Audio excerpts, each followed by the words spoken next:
Welcome to another edition of Free Speech Central here on Unprecedented TV with me, Lembit Öpik, and me, Joe Marney. Good to have your company today, Joe and viewers. This is a show where we invite thought leaders in their fields to come and give the best account of themselves and their beliefs. In other words, we're not here to pull people down. We're here to give people a platform. That's the essence of free speech, and that's what we shall be doing. And in the process of doing so, we hope that you'll have the courage and the energy to make your judgment about people perhaps you haven't come across before, or you have been dubious about.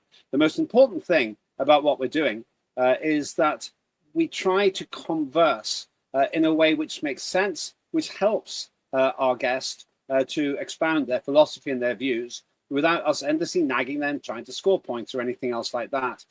Joe, today we're going to the left instead of the right. How do you feel about that? Yeah, it's going to be interesting. I'm really excited for this one. We've taken a massive U-turn and we're going left. It's good. It's going to be good. You say a massive U-turn. It's not exactly. It's kind of a 90-degree turn in a direction you don't normally go. Let's be honest. I don't usually go to the left. No. I swerve to the right quite often. But this is going to be really interesting because we're open here to all different views and all different people, and we're the home of free speech. So, of course, everyone's welcome here. All views are welcome here, and it's an open discussion. It's going to be really good. Right, let's see what we get then. Joining us today is a man I've known for many years and actually I've worked with as well. It's Chris Williamson, former Labour MP. Good to see you, Chris. Thanks for good to be here. Good to be here. How have you been? Not too bad, not too bad. Enjoying the weather, which is quite unusual actually for the bank holiday to be nice and warm and a lovely sort of breeze, which we enjoyed. We went to Cork Abbey. We joined the National Trust earlier this year, and there's quite a lot of lovely National Trust sites in Derbyshire, and so we're taking advantage of it. And we went to Cork Abbey on Monday, Bank Holiday Monday, and it was absolutely beautiful. And they got a great little cafe restaurant there, and I had vegan bangers and mash. Couldn't be better, mate. Vegan? Absolutely, mate. Yeah, man and boy. Very nice. I'm actually a rather boring teetotal, non-smoking vegan. Oh, wow. I'm a vegetarian, but my vice is the alcohol, I'm afraid. Yeah, I never liked alcohol. I gave alcohol up when I was 17. I stopped smoking when I was 18, and I became a vegan when I was 19. Wow, long time then. So I mean, you're 21 now, aren't you? It was 1976. It was actually. Yeah. So you and Joe have that in common then. Okay, she's vegetarian, you're vegan. I'm a meat eater. You can gang up against me in that case. 17. So it does prove it's possible to survive without meat, you two. Very much so, mate. Yeah, very much so. The vegans will inherit the earth. I lose. And Joe at least is on neutral ground there, perhaps. Little bit of a background, just quickly before we go any further. Why are you a vegan? I went vegan, to be honest with you, Lembit, because I didn't like cruelty to animals. Funnily enough, when I was a teenager, I mean, I never liked cruelty to animals. I was always opposed to it. But paradoxically, I got a temporary job in the summer holidays in the early 1970s in a butcher's. And I didn't expect to be asked to help in the abattoir. But anyway, I was. And I don't know if it was that lived with me, but certainly when I made the decision to go vegan, I sort of recalled some of the experiences that I witnessed in the abattoir, and the sheer terror on the faces of the animals was palpable, to be honest with you.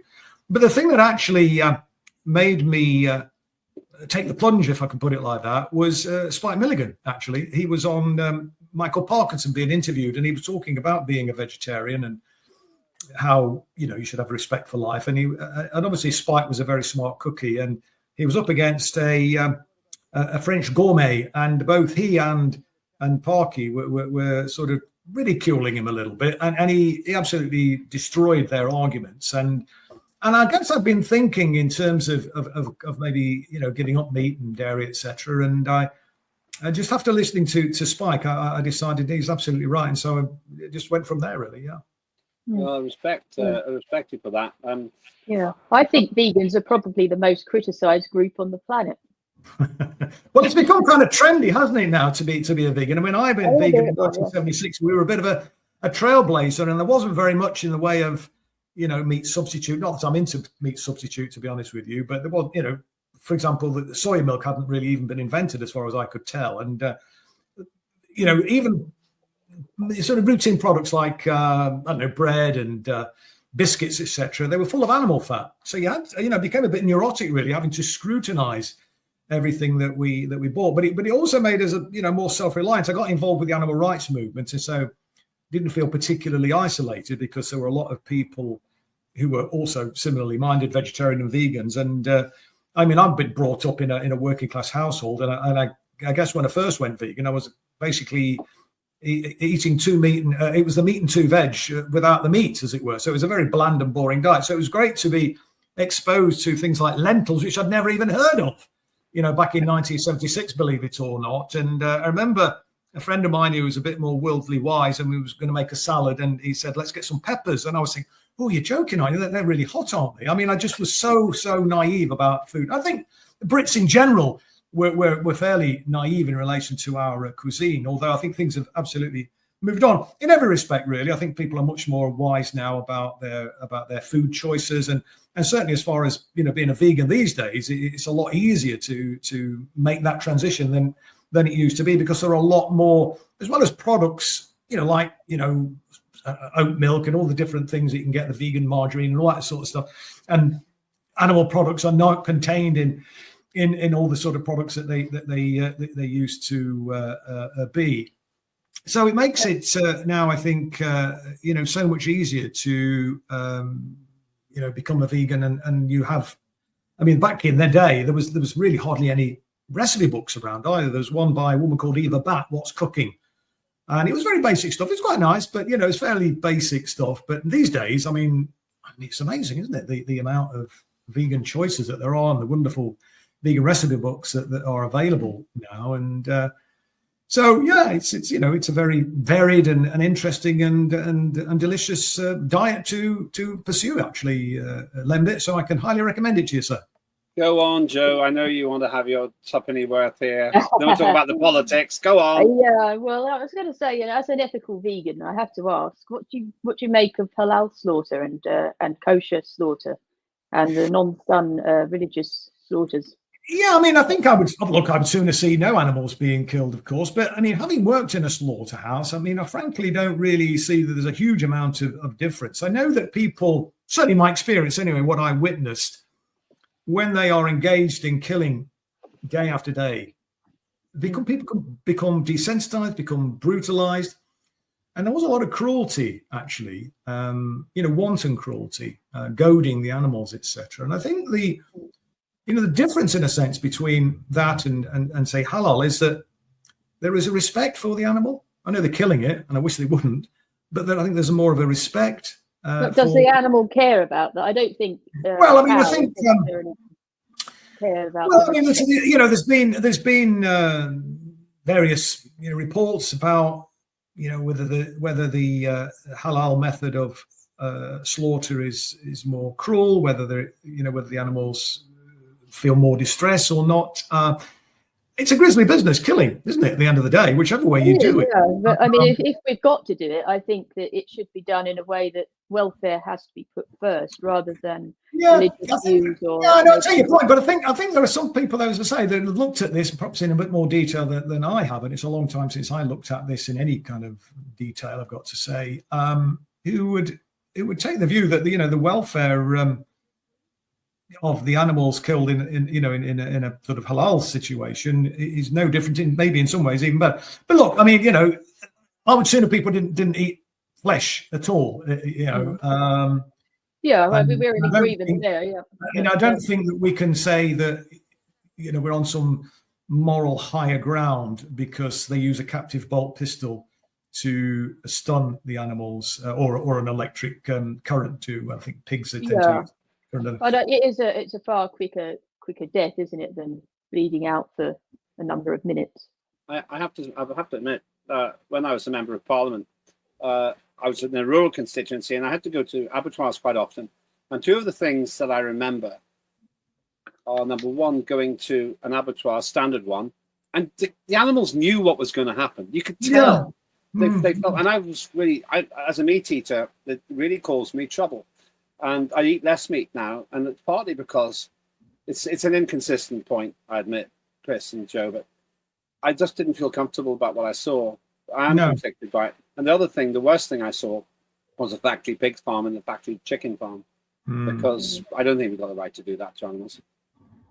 No, I mean, and there's also health implications and environmental implications, isn't there, as well, in terms of the pollution that's caused by factory farming, let alone the welfare considerations. And, you know, in order to keep animals healthy when they're kept in these incredibly unnatural environments, you know, they have to be pumped full of drugs, antibiotics, and so on and so forth. And, you know, I think there is this concern, isn't there, these days about people's resistance to antibiotics. And I suspect that to some extent, the use of antibiotics in the agricultural industry is partly responsible for that, as well as maybe an over prescribing by GPs and so on over the years. But yeah, it's an interesting area, and it's an area where often people get very, very defensive. I know whenever I've sort of spoken about on social media occasionally, you know, about veganism and so on, it's quite controversial. People get very defensive about their eating habits, you know, and when they're challenged about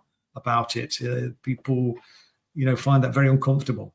Well, the first third of the fifth of the show seems to have caused an unexpected alignment between you and Joe. We can't go into the politics, though. Maybe the shifting tectonic plates of this conversation might alter the allegiances. Let's go back a little bit. You and I were both members of Parliament, and you joined Labour, and you were really, in my view, one of the very principled Labour politicians. Before we talk about why you left, why were you a Labour MP in the first place? Well, I think it goes back to before becoming an MP, actually. I mean, I joined the Labour Party in 1976 as well, funnily enough, the year that I became a vegan. Because I felt the Labour Party was the best vehicle to deliver social justice and progressive social change. And, you know, I'm a product of that post-war generation, the baby boomers, and we benefited from the post-war consensus, where there was significant investment in public services, there was full employment, there was rising living standards.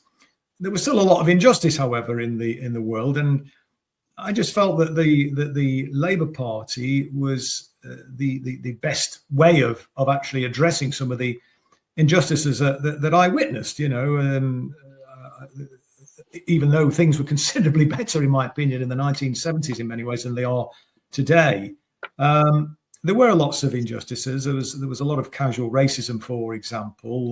There was still inequality, although inequality was definitely narrowing. I mean, narrowing to the extent that in 1976, again, it's a very kind of significant year for me, because that's the year I was able to buy my first house. I was 19 years of age. I was working as an apprentice bricklayer, and I was able, with my girlfriend, who went on to become my wife, we were able to save up and buy a brand new 3-bedroom semi-detached house backing onto a waterfront in a desirable village. Now, which was 8 miles south of Derby, where I was born. That's impossible in this day and age, actually. And so things have definitely gone backwards on a whole host of different metrics, housing being one of them. But yeah, I mean, I just sort of felt that Labour was the best vehicle available, really. And I guess I was influenced by my mum and dad. My dad nor my mum were members of a political party, but they voted Labour, and they you know, they had a sense of right and wrong. And my mum in particular, you know, was always used to stress that there's good and bad in everybody, and, you know, should always try and look for the good in people, which I do try to do. I find it difficult with some, and I find it impossible actually with Zionists. But anyway, that's another story. And also at that time, I think that which also influenced me, because I mean, I'm not an academic person, didn't go to university, left school at 15.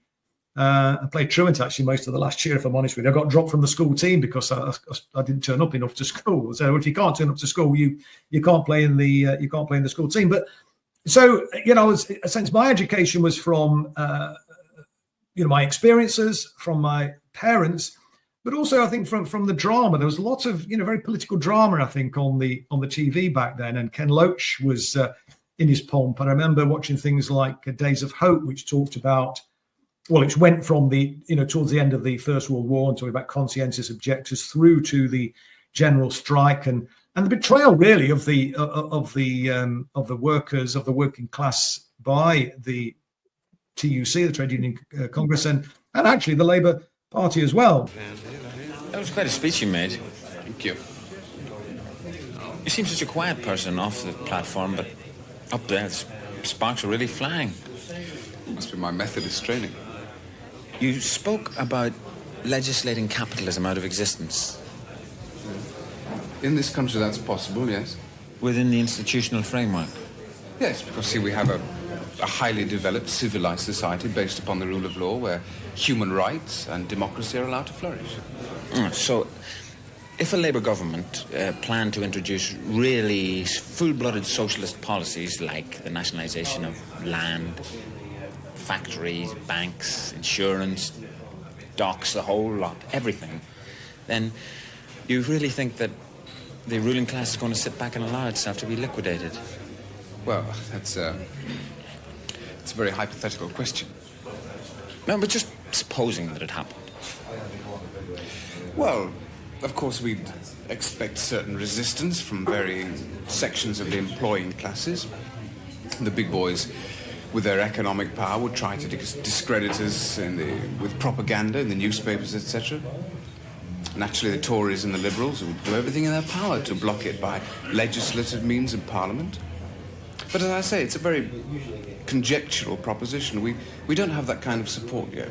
But it was things like that kind of, I suppose, gave me a kind of political education. And as I say, I felt that the Labour Party was the best vehicle to try and bring about the changes that I wanted to see. And you got elected to Parliament in what year?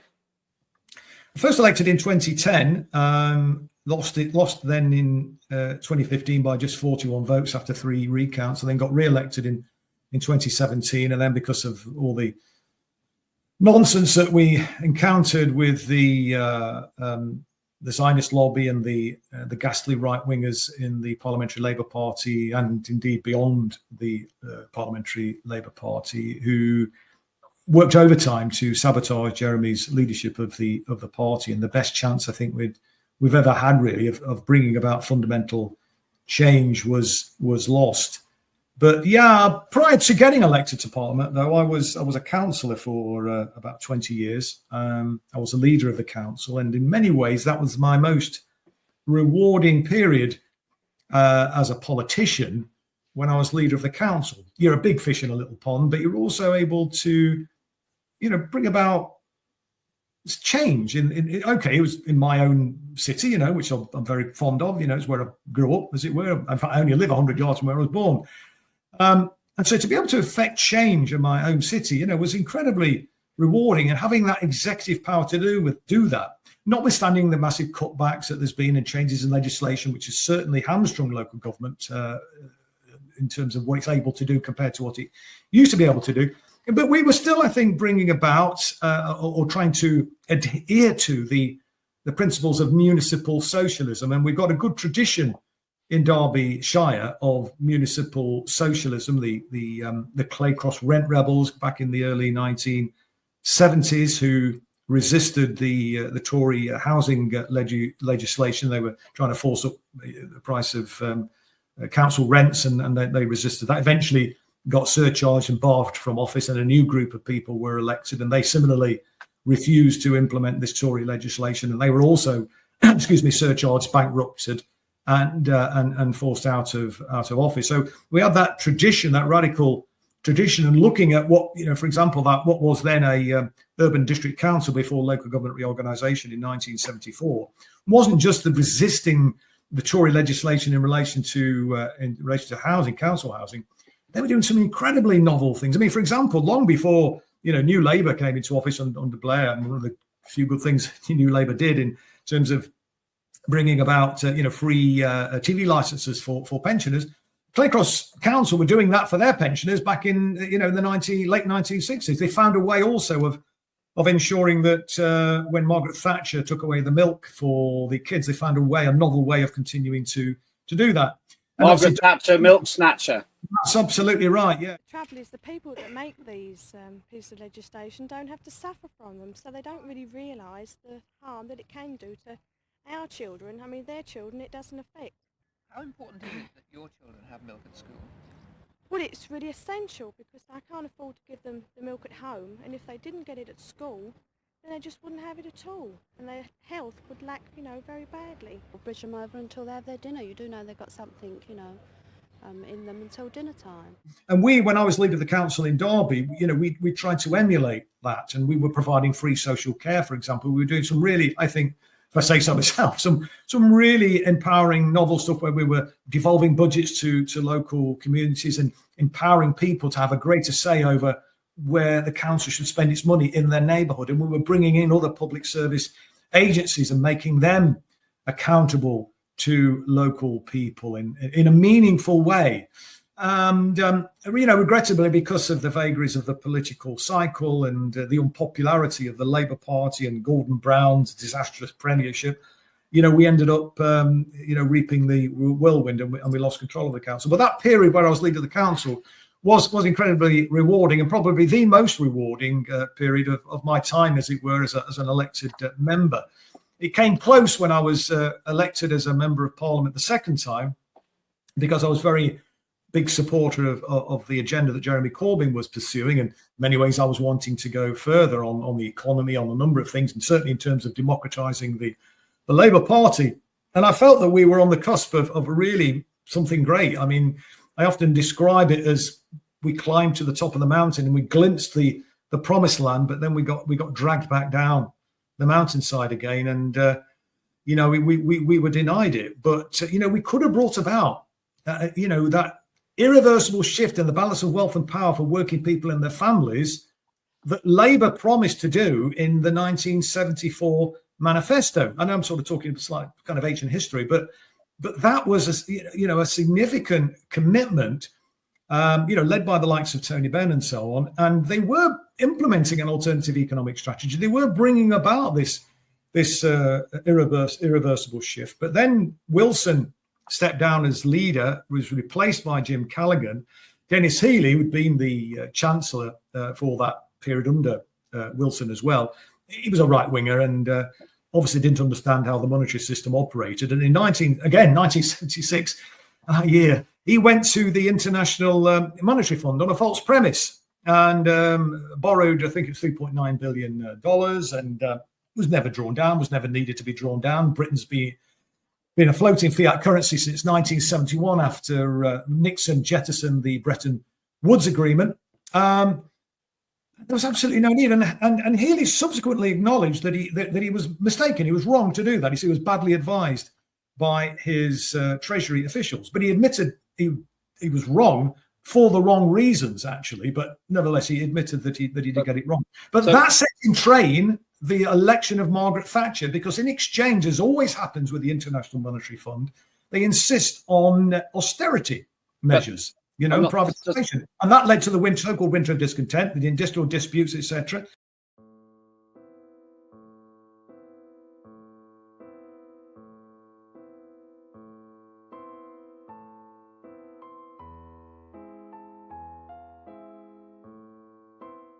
There are empty beds up on Bland Sutton Ward because the hospital stopped all but emergency admissions last Thursday.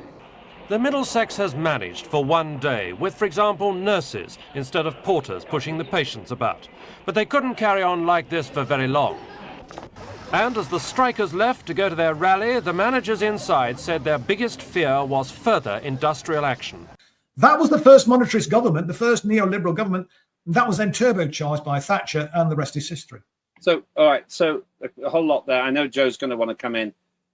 Red rag to blue bull when you talk about Margaret Thatcher. Joe, I'll let you say something about that. The interesting thing about the winter of discontent, that phrase, of course, very successfully robbed and misquoted in a way by the Conservatives about Labour and the media. Many of our viewers may not remember all of that, but in short, I remember it because I was interested in politics. But it was a fascinating time, very turbulent time. We saw Jeremy Corbyn in one of the pictures while you were talking. We'll come back to him in a minute. But Joe, I know you're straining at the leash to take Chris on, your witness. Oh no, I don't think we're ever going to agree on some things, Chris, and that's fine. But what I really wanted to ask you was about. I know you were very against the internal inquiry Labour had about anti-Semitism in the party. I think at the time you said something like it was a proxy war and BS, to use your words. Do you still stand by that? Absolutely stand by it to an even greater extent, actually. I mean, I was, I think, in some ways, mealy-mouthed about it, and I thought maybe there was some credibility to what was being suggested, even though I'd never ever witnessed it. But it was clearly an op. It was bad faith actors who were looking to use it to sabotage Jeremy Corbyn's leadership. Jeremy became a very, very popular person in the country. The Labour Party became the biggest party in Western Europe. There was massive support for the agenda that he was putting forward. Maybe not necessarily massive support right across the country for Jeremy himself, but when you actually broke down the individual policy proposals that he was putting forward, it's basic common sense, and I was referring to it as, as common sense socialism, bringing the utilities, for example, back into public ownership, stopping virtually all of them, I think, foreign-owned privateers from ripping off the British public, water, gas, electricity, and so on. It was scrapping tuition fees, building houses, kicking the privateers out of the public sector, particularly the National Health Service. I mean, the public sector has been turned into a cash cow for spivs, for privateers, and it hasn't improved the quality of service. The service has gone down, the prices have gone up, the workers who work in those industries are not as well remunerated as they would be and used to be, comparatively speaking. And so, I felt that was something that was definitely worth fighting for. And the anti-Semitism scam was used to derail Jeremy Corbyn. And, Jeremy gave it legs because when he was accused, for example, of being a Czech spy, of being a misogynist, all this complete nonsense that was thrown at him, he was able to bat it off. But as a dedicated anti-racist as he'd been all his life, it really hurt him, actually, to be accused of being an anti-Semite. And he took these characters at face value, and he kept apologizing and giving concessions. And I said to Jeremy, for God's sake, Jeremy, stop apologizing, stop giving ground. Because every time you apologize and give ground to Zionists, all you're doing is feeding the beast. And ultimately, what they're going to do is they're going to smash this. What do you mean, Chris, when you say Zionist? Well, Jewish supremacists, people who believe that they have a God-given right to stolen land in Palestine. Well, I mean, not all Jews, of course, are Zionists, let's be clear. And not all Zionists are, there's many, for example, Christian Zionists and so on. But yeah, I mean, Jewish supremacists are a plague, frankly. And, we see this. They are engaged in a genocide in Gaza right now, and of course what they're doing in the West Bank as well is appalling. But this isn't a new phenomenon. This goes back to 1948. Indeed, it goes back even further than that. But 1948, where prior to that it was the British Mandate after the Ottoman Empire was carved up after the First World War, and Britain was given responsibility for given the mandate by the League of Nations. Arab states went to war with the Israelis after this. This is a big moment. 4 p.m., Rothschild Boulevard, David Ben-Gurion officially declaring Israel an independent state. The Jews finally have a home. I assume then that you think that Israel shouldn't exist at all. No, it should never have been established, and it certainly should not exist. Israel needs to be completely demolished, completely dismantled, and replaced with a unitary state where there is equal rights for all citizens, and there should be reparations paid to the Palestinians who've been so badly wronged removed from their homes and land in 1948. And actually, the way in which was it their land? I mean, the Jewish people are from the same land, aren't they? So no, they're not. I mean, that's a nonsense. Judaism is a religion. It's not a race. And most of the people who are living, or certainly a large proportion, may not be a majority, but I think it's certainly very close to a majority, are not Semites. I mean, we talk about anti-Semitism. They're from Eastern Europe, for crying out loud. And do you think they should go back to Europe? Well, many of them hold dual citizenship, and I think there's a day of reckoning coming for the Zionist entity, and these people should face war crimes at tribunal. But just to go back to the point, there should be a unitary state, where the Palestinians and Christians and everybody can and the Jewish people can live side by side. However, there has to be reparations paid to the Palestinians for the injury that they've incurred.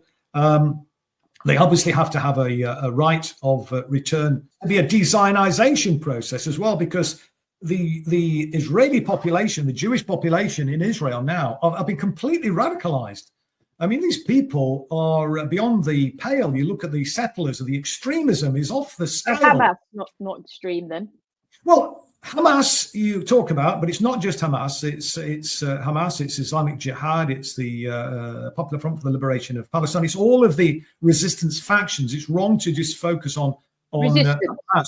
But they have an absolute right in international law to resist the occupier. And indeed, it's been specified by the United Nations that they have an absolute right to armed resistance. The Israelis have no right in international law for the activities that they're engaged in.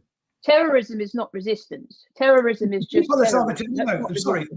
No. Look, the terrorists are the Zionists. The terrorists are the Israeli regime. The terrorists are the vast majority of the Israeli population, not the Palestinian people. They have an absolute right to resist their occupation. And that's what we should be focused on. Are terrorists, wait a minute. They've been designated as terrorists by politicians. That doesn't make them terrorists. So on the 7th of October, that wasn't an act of terror. What wasn't? Sorry? The 7th of October wasn't an act of terror. Is that what you're saying? Talk about the 7th of October. Let's talk about the 7th of October for a moment then. Why did people break through that fence? Why did the Palestinian resistance fighters break through that fence? Because they wanted to take captives, because they wanted to use that as a bargaining chip to get released the thousands of Palestinian hostages that have been taken by the Israelis and thrown into literal dungeons where they are tortured. By killing 1,000 people at a festival. Hang on, Joe. Some of them literally raped to death.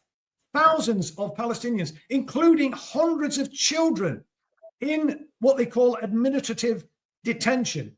This is this absolute scandal. They are the terrorists, not the resistance fighters. And just because some politicians have designated them terrorists doesn't make them terrorists. I mean, Yvette Cooper's designated a direct action, a peaceful direct action organization called Palestine Action. She's designated them as terrorists. And she's designated old age pensioners and priests and others in their 80s and 90s as terrorists. They're being arrested and charged with terrorism, for crying out loud, for saying that they oppose genocide and support Palestine Action. The whole thing is nonsense, and they're bringing the law into disrepute. This Labour government is bringing the law into disrepute. Let me take a step back. One thing that I agree with you on, and it's obviously factually correct, Chris. Zionism and Judaism are two different things. Zionism is a political movement, and Judaism is a religion. One of the things that frustrates me, and should frustrate everybody on all sides, is the conflation of Judaism with Zionism. But basically, if you want what Zionism wants, you can be a Jew, you cannot be a Jew. It doesn't really matter, actually. If you hate Jews, then you're an anti-Semite. But actually, disagreeing with the political position that Benjamin Netanyahu takes doesn't make you racist against Jews. And I think there's a mix-up which goes on all the time. And I agree with you on that. It's a trick, Lembit. And you only have to Google Shlomo Aloni, a former Israeli minister who made this remark over 20 years ago now. I mean, it's available on Google.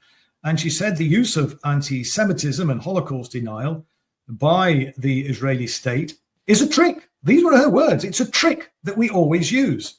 And I think in the past, like for example, under the Corbyn era, the Corbyn project, people did fall for that and gave ground. I mean, including Jeremy, and to myself to some extent, I did too. But I've learnt my lesson now, and you cannot reason with Zionists. You have to confront them and defeat them and completely crush their repugnant ideology.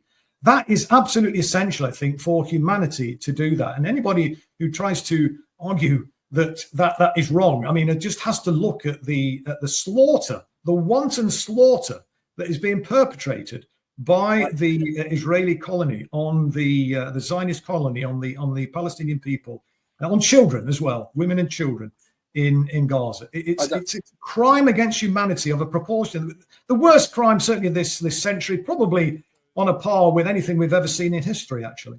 The second question that I've got is this point that Joe made about the 7th of October. A lot of people simply say that it wasn't justifiable, whatever Hamas's complaints about Israel, to slaughter, I don't know, 1,200 people, something like that, who are really not very political. My experience, Chris, and it must be yours too, is that most people aren't very political anyway. I agree. And they were kind of punished, and it wasn't really their fault. And so I take that point, Lembit, but let's actually unpack what happened on October the 7th, because most of the fatalities, or the responsibility for that, lie at the door of the Israeli occupation forces. The resistance fighters didn't have the firepower to actually inflict the damage on the buildings, for example. And there's been eyewitnesses' accounts as well, where they've said that Israeli tanks fired shells into their building. Many of those people were killed. Some people survived, and they were able to explain what happened. Many of the people that were being taken hostage were shot at.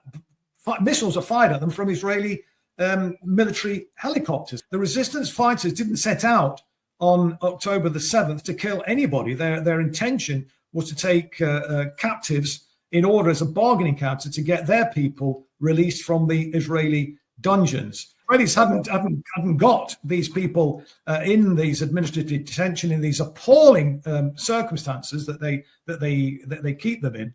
Had indeed they not actually made the land grab in 1967 and have continued, even under international law now, still to this very day illegally occupying large parts of Palestine, beyond the 1948 borders, then this wouldn't have happened. I mean, even Hamas have said that they will never recognize Israel, but they would accept the 1960 situation where we can go back to the pre-1967 borders. Yeah, I don't know what to say to that. I mean, I like the way you call Hamas, which is obviously a terrorist organization, you call them resistance fighters. It's very obvious. Why is it obvious? Just because they've been designated by politicians in Britain? What's obvious? Because they commit acts of terror, and when someone commits acts of terror, they are a terrorist organization. Well, your conspiracy theory that it was all the Israelis, I think you need to make your mind up. I mean, where have they committed acts of terror, though? Whereabouts? On October the 7th, 1,000 innocent people were murdered by Hamas, resistance fighters, as you call them. No, that's absolutely not the case. And indeed, this has even been acknowledged now on Israeli media. Just check it out. They invoked the Hannibal Directive, if you're familiar with the Hannibal Directive, whereby Hamas didn't do anything. I'm not saying they didn't do anything. Some people were killed by Hamas. I'm not saying they didn't do that. But the Hannibal Directive was invoked, and that's a directive. I mean, look it up. I mean, I'm not just making this up.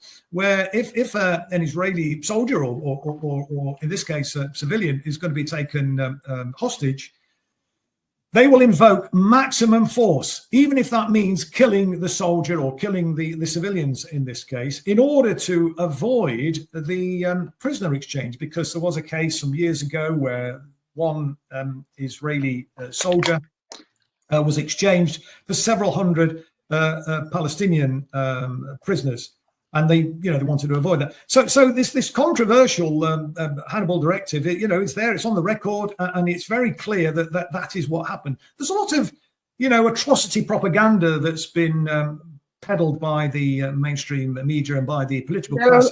Happened on October the 7th. There was the 40 beheaded babies, which has been proved complete nonsense. There was the claims about putting babies in ovens, complete rubbish. This is all designed to demonize the resistance factions in order to justify a genocide. I mean, how many people they killed? When you just deny everything, it becomes very difficult to argue anything, doesn't it? Because you're just saying that none of it ever happened. You just sound like... No, of course, I'll tell you it happened. Of course it happened. And some people were killed by Hamas. There's no doubt about that. Indeed, some civilians were killed by Hamas, I'm sure, in the crossfire that ensued with the Israeli. Yes, with Israel, because they exchanged fire with the Israeli. When the Israeli forces were mobilized, clearly there was an exchange of fire.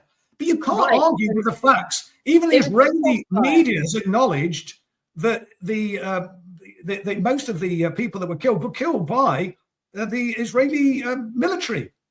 I mean, it's just impossible. The resistance fighters didn't have the firepower to inflict the damage on the vehicles, on the buildings that is there for all to see.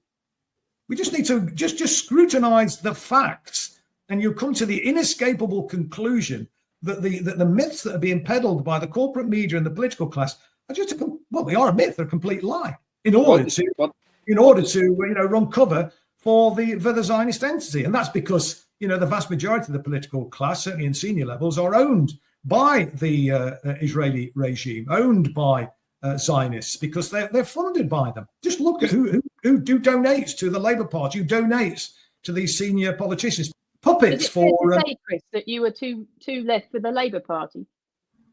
No, I think certainly two left for the Labour Party in today's Labour Party, because it's not really the Labour Party that I joined in 1976 at all. It's very much a war machine now. It's a party which is no real difference between the Labour Party, the Conservative Party, and Reform, frankly, in this country. They're all signed up to the disastrous neoliberal economic agenda, and they're all signed up to the war machine, and basically they're all in thrall to the Zionist entity. In free speech terms, it's really important that we put all the positions in correctly. Yeah, 100% agree, yeah. Chris, can we maybe do that? We can do a whole show on this. Yeah, absolutely, yeah. We I'll dig out the Israeli, the coverage of it, and be able to disabuse Joe of her view about... please do. We're getting into a fascinating, energetic debate, which everybody needs to hear, because everyone needs to have their point of view on it.